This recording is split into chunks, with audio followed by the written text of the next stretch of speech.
can you have something from nothing? Can you have something if nothing exists? Imagine all of the creation, everything that's created, everything, all creation.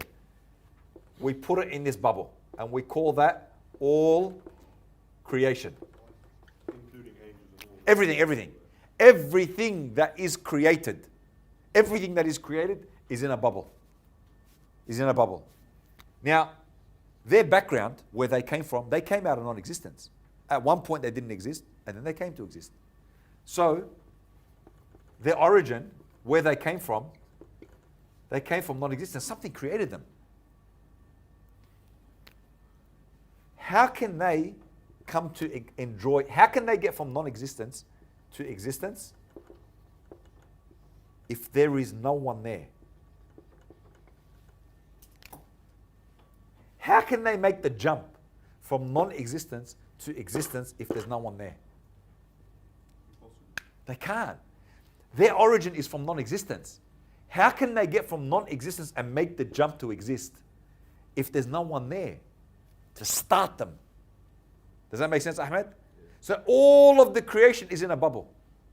And if you ask the question, who created that, who created that, who created that, who created that, who created that, who created that?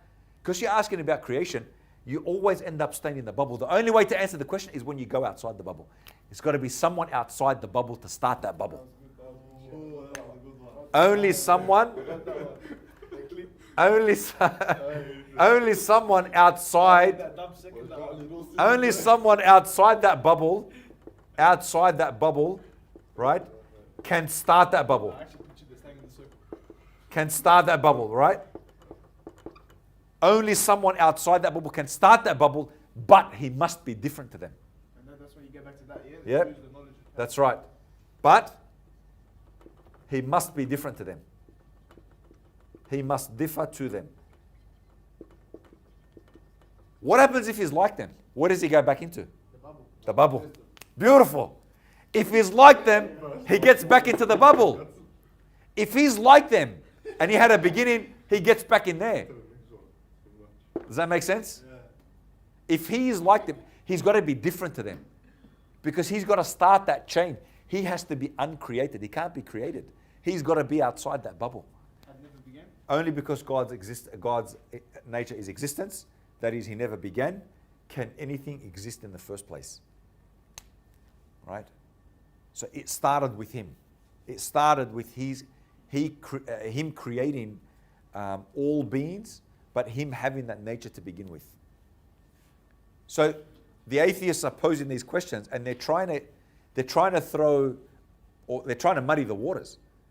So you've just shown that, well, there has to be something eternal. And they're saying, okay, we agree. There has to be something eternal. But that might not necessarily be God. Why are you appealing to God? And why can't we appeal to the universe and say the universe is eternal? Good question. But there's an answer. You know what the answer is? The answer is this. And I just want you to listen and understand before you write. Before you write. Okay? I want you to take this very, very clearly. You remember our good old friend non-existence? Non-existence and existence. They are two opposites, correct? They can't both exist at the same time. If we said nothing exists, so let's say all there is non-existence. Yazaf? Ahmed, you with me? Let's say there's no God. Let's say no thing exists at all. Okay? All right. But then all of a sudden, there's existence. Look, we're existing now. I know I exist. Descartes said, I think, therefore I am. In other words, I'm thinking. So therefore, just by that very fact that I know I'm thinking, I know I exist. The point is, there's non-existence and existence are two opposites. We now exist, correct? And they're two opposites, right? If all there is non-existence, and then there's existence, we say if there was no God, and all there was non-existence, in order for there to be existence, which there is, something had to select it, because it's the opposite. This is the opposite. So something had to choose. Someone had to choose existence over non-existence, because it's the opposite. Something had to select. So whatever that being is, we say that being had to choose. So therefore that being definitely has a will. Now, I'm not calling it God. Let's just go with it for now. Right? Let's just go with it. You're saying it's the universe. Okay, let's see if it is. We said existence was chosen, had to be, because if it wasn't and it's the opposite, all you ever have is non-existence. Correct? You with me so far? Okay. If I chose existence, because whatever chose it, we say had a will. So something chose existence. Whatever chose it also had to have knowledge about what they were choosing. You can't just choose something and not have knowledge about what you were choosing. You have to have knowledge about what you're selecting.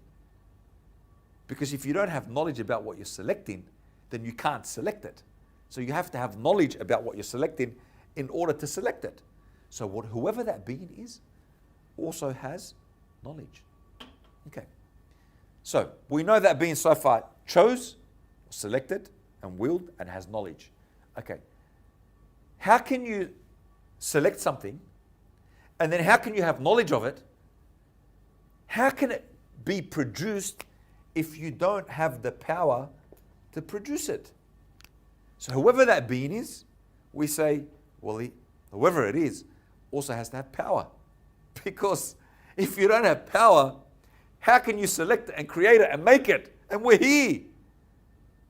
So if you don't have power and you're disabled or you're powerless, you can't produce existence because you don't have power. Okay. The other thing is that existence, what also came with existence, came life. So, okay, if that being who selected, who had knowledge of what they were selecting, power to produce what they were selecting, they also must have life. Because you can't give life if you don't have life. So we know that whatever being this is, has a will, has knowledge to know what they were selecting, has power to produce it, and life, so it enjoys it. And that cannot be any other than God. Because the universe doesn't have these qualities. Only God has those qualities, not the universe. So we've got to a point where we said, okay, you need something eternal to start the chain. You have to have something eternal. And then the atheist will turn around and say, well, why do you call that God? We'll call it something else. We'll call it the universe. We'll come up with some type of theory that the universe is eternal. But hang on a second. If you consider non-existence and existence are two opposites, and then existence was selected, had to be selected, because if all there is non-existence and there's no God, yet we have existence with life, that means it was chosen. That means it had knowledge. That means that being had power and it had life. Now you can't refute and say, well, that's unreasonable. No, you can't say it's unreasonable. It's actually more unreasonable for you to say that the universe is eternal. Because if the universe is eternal, well, the universe doesn't have those traits. The universe doesn't have those qualities. It's more unreasonable for you to say that than it is for someone to say it was God who has those attributes. And so it's more reasonable and logical and rational to say that it is God, the maker and creator, and not the universe. If all we have is nothing, how did we get something? Okay, well, we acknowledge that, well, we always had to have an eternal being. We always, because we can't have something from nothing, so we always had to have someone eternal who always existed. The atheist turns around and says, yeah, but I'll call that the universe. But hang on a second. You can't. Because the universe doesn't have these qualities. Only Allah does. Only God does.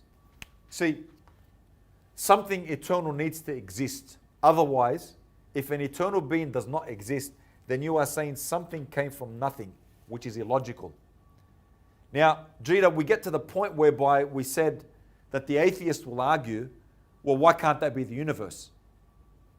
And we said, no, but it can't be the universe because the universe doesn't have these qualities. That can only occur if it was selected, if that being knew what they were selecting, had power to produce it, and had life and all the other traits. And that's the being that we call God. You can never have something from nothing. You can never have something from nothing. But you can have something from something. But not something from nothing. The atheist is trying to tell you, you had something from nothing. We're telling you that you had something from something. It's like this, Ahmed. It's like this. Your great-great-great-great-grandmother. Was she there or not there? How do you know? Exactly. What if she's not there? Exactly. Exactly. If your great-great-great-grandmother is not there, are you here? No. But she was. So you have proof to me that she was there. How? Because you're there. Huh. If God is not there, you're not here. Can you write that one? I'll write it. I'll write it. So, I am only here because my great-great-great-grandmother existed. If she's not there, then I can't be here. Likewise, if God is not there, I can't be here. The only situation would be non-existence because he's not there.